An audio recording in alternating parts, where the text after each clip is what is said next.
I found myself with some confusion, and now I'm hoping that you can give me some guidance. I just love the idea of the vibration and establishing the vibration for what I want. I, like probably a lot of other people, have got into the idea of action. So if I want good health, I have to eat this way, and I have to do this, and I have to look for herbs, and I have to read this, and and all these doing. I'm looking to see if there's a balance between the energy I put into achieving that proper vibration and the doingness that I do, how much attention I should put on that. Well, there is a balance, and we like the clarity with which you have expressed this. And so we'll begin by saying to you, action that is inspired from alignment is delicious action. Action that is inspired from awareness of what might go wrong, which is action that is not inspired. In other words, that's sort of like motivated. Inspired action is source calling you. Motivated action is my awareness of what could go wrong and my choosing action from that perspective, and they're very different. Next, we want to say to you that over time, through trial and error of life, you have come to many beliefs. Now, a belief is not about truth, although it can be. Well, every belief is really true, because a belief is a thought that you keep thinking, so it's an activated vibration. And law of attraction will respond to that activation. And eventually, it will manifest, and then you will call it truth or reality. So, you have, almost all of you, beliefs about things that don't serve you. And the way that comes about is that people use all kinds of things as their criteria for whether they should give their attention to it or not, rather than the way it feels. Esther laughs at herself because sometimes she will admit she would rather be right than feel good. We said to her the other day, she was contemplating something, and she said, "But Abraham, I believe that my assumption is right." In other words, I know what that person is thinking and doing. I believe that my assumption is right. And we said, your assumption is right, but it is not serving you. Isn't that interesting? You're dead right. Your assumption is absolutely right. But the more you beat the drum of that, the more you deprive yourself of the alignment, which is where your joy is. So what happens is, as you live life, you come to all kinds of assumptions because they've been shown to you by others. Sometimes people will say, "But Abraham, it's true. Therefore, I should give my attention to it." And we say, because something is true only means somebody focused there long enough that they made it their reality. So now we're just going to give you some very hard facts about law of attraction. If you believe that some food that you might eat is detrimental or inappropriate, and you eat it, you've got chaos in your vibration, and you're going to get detrimental results. What happens to people is, instead of working on lining up the way they feel, they want the world to come into agreement about whether that really is detrimental or whether it isn't. They want something outside of them to decide what's right and wrong to eat, what's good and bad to eat, what's healthy and not healthy to eat. And what we want to say to you is that if you will disregard what everything outside of you is telling you, and you will decide that you're going to line up your energy, now not only will you find things that you want to eat that will benefit you, but you will discover that there are all kinds of things that you formerly thought you shouldn't eat that you can very well eat and still experience well-being from them. Your body is a veritable chemical factory. It is more sophisticated than any factory that you have on your planet. And it has the ability to take whatever it is that you consume and extract from it what is valuable and put it together in various combinations in order to give you the nutrition that the cells of your body are asking for. Your body is a fascinating mechanism in that you have trillions of cells that are wanting different things for different reasons at different times from different foods. And the intelligence of your body has not even begun to be understood by the scientific or medical community. So it's sort of like surgery with a chainsaw,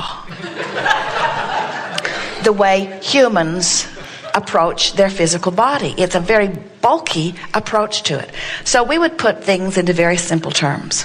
If we were standing in your physical shoes and our upbringing had taught us that certain foods were inappropriate, so much so that when we eat them we feel uneasiness, guilt or fear or concern.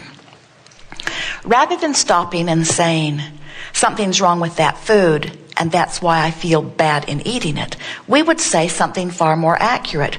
My thought about this food and my corresponding action are out of whack. In other words, you could be in alignment by not eating that food. That would bring you into alignment. Or by changing the way you feel about the food when you eat it. But the last thing we would do is eat the food and feel bad about it, because that's just asking for vibrational contradiction. There are so many people eating a variety of foods and getting different responses from them. You just must know that there's something else in the equation other than the action of eating or not eating the food. So then you begin saying, all right, my goal is to approach my life in alignment, which means when I think of that person, I'm going to reach for the thoughts that feel best to me when I think about that person. When I think about that piece of food, I'm going to reach for the thoughts that feel best to me about that piece of food. In other words, no matter what it is, you're seeking alignment with Source. Esther was delivered a piece of fish last night in a restaurant, and when the plate was set on the table, she felt an aversion to it. She actually backed right up from it. And Jerry noticed it and said, "What's wrong?" And Esther said, "I'm not sure." When she put her nose closer to it, she said, "It doesn't smell right to me." And so she just put it on another plate and did not eat it. Now, we are not encouraging you to push through. In other words, whether there was something wrong with that fish or not, or whether Esther just thought there was something wrong with that fish, eating it would not have been a good thing to her. There are many people who get sick on food that somebody else could eat and not get sick on. So how do you explain that?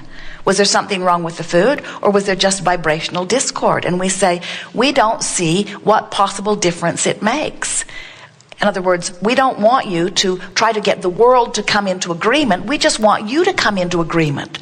Most of you are like a two-headed monster, and you got one head going that way and one head going that way. We just want both heads to go in the same direction. So when who you really are and who you are being in this moment are in alignment, you will thrive, you see. And you could take any subject, whether it is a subject of food or a subject of behavior or a subject of religion. You just have to finally come round to understanding that there is not one right way of approaching life. You are much more complex beings than that. And so when you say, I'm going to come into alignment with me. So then you say, well, what is my reason for eating? So you say, my reason for eating is 100% only to fuel my body. And we say, really, we've never met one that was really the case. Are you sure that there are not other intentions that you hold? And you say, well, yes, when I think about it, I do like taking care of my body. I want to give my body the very best possible nutrition because I like the idea of the fueling of it. I also find that I enjoy the social aspects of food. I like savoring, I like co-creating, I like interacting, I like the taste of food, I like the pleasure of food. So I like the pleasure of food and I like the value of food. Those are my intentions. So many humans get cross-current of that because they really believe that they can't have pleasurable food and valuable food at the same time. And so a part of them is asking for the pleasure, and another part is asking for the value, and then they say, pleasure there but no value, value there but no pleasure, pleasure there but no value. And we say, you're doing it to yourselves. There's value in everything that you eat if you could get into alignment with it, and there's pleasure in so much that you see as value if you would get into alignment with it, you see. It's a vibrational alignment. We wouldn't wait until we're at the restaurant where someone's offering us something and try to use that moment in time to catch up vibrationally with everything that we've been doing forevermore. Instead, we would begin looking down the road, and we would begin saying, next month or the month after, I'm going to be in total alignment with food. And in the meantime, I'm going to begin gravitating more and more to the things that are of vibrational value to me. I'm going to begin reaping the benefit of all of the wonderful food that is available to me. And then you can shore that up by saying, and I'm going to, in my appreciation of food and in my appreciation of life, in my appreciation of so many things, I'm going to get more and more in alignment with my source. And as I get in alignment with my source, I'll be able to feel the alignment of my food. The more you are positively anticipating, and the more that you are hanging out in the vibration of well-being as you are thinking about food, then the more accurate your indicators will be when you are trying to decide whether or not you should participate in something. So at the counter last night as they check in, the lovely girl gives them hot cookies in a bag. Esther could hardly wait to get her hands on her hot cookie.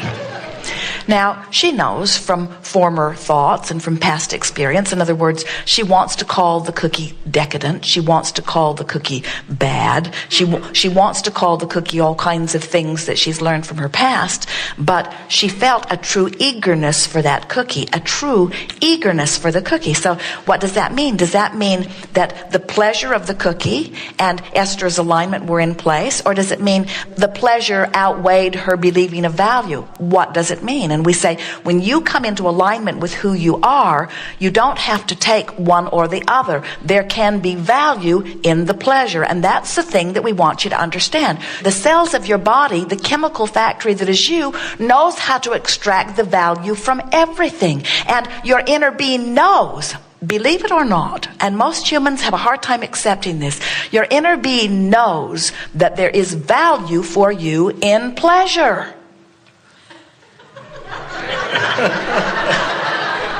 How can you not know that? There is value for you in pleasure. In other words, you keep wanting to turn your boat upstream, and you keep wanting the struggle to be the place from where your well-being comes. And so you get yourself in attitudes of deprivation or in attitudes of not allowing. And we want you to understand that there is a fabulous marriage between value and pleasure. And when you finally get it, when you're reaching for those goosebumps, when you are following the path of enthusiasm, and so quite often you'll feel enthusiasm for a cookie, and halfway into the first bite, the enthusiasm is replaced with guilt. Don't eat the cookie when you feel guilty. Not because the cookie has changed, but because your vibration has changed. You get a sense of what we're talking about? So what is our message here? Get happy about the cookie or do not eat it. Get happy about the salad or do not eat it. Someone says, Abraham, is there really a monster in the bushes, or do I just think there's a monster in the bushes? I'm feeling apprehension. Is there a monster in the bushes? And we say, in any case, get off the bench. Because whether there's a monster in the bushes or whether you just think there's a monster in the bushes, you got fear going on that is detrimental to your being. And so this is where that action comes in. So you get up and you move yourself away from where you think the monster is. And we say, that's got to be better than sitting there in fear that there's a monster there. But eventually, we want it to be about alignment, not about running from the monster. Eventually, we want you to be so tuned in, tapped and turned on that when you're sitting on the bench, you know that well-being is yours. You can be on a bench surrounded by monsters, and the monster will not negatively affect you if your vibration's in the right place. Do you know that?